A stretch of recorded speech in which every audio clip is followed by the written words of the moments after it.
দিন হয় না রাত হয় বোঝা যায় না। আমার মনে মনে একটা ধারণা ছিল যে আমি তো অন্তত ফজরের নামাজ তো পড়েছি, যেহেতু মাঝখানে 4-5 ঘন্টা চলে গেল, হয়তো এখন জোহরের নামাজ, আসরের নামাজ, মাগরিবের নামাজ এরকমই হবে। এইরকম মনে মনে করে আমি নামাজ পড়েছিলাম ইশারা দিয়ে, টাইম মম করে হাতের ইশারা, হাত তো বাঁধা, হাত বেড়ি দিয়ে বাঁধা, পেছনে পায়ের সাথে ডান্ডা বেড়ি লাগানো, আবার মাজার সাথে দড়ি লাগানো। আমি পড়বো কি করে? তারপরও আমি নামাজ ইশারায় হলো ছাড়ি নাই, কারণ বিধানটা যারা আমার রিমান্ডে নিয়ে পিটাচ্ছে ওদের নাই বিধানকার।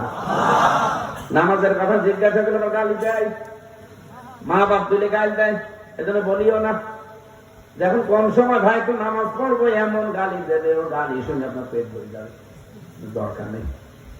নামাজের সময় যাই হোক, আমার আল্লাহ তো জানে। কথা বলেন দাদা।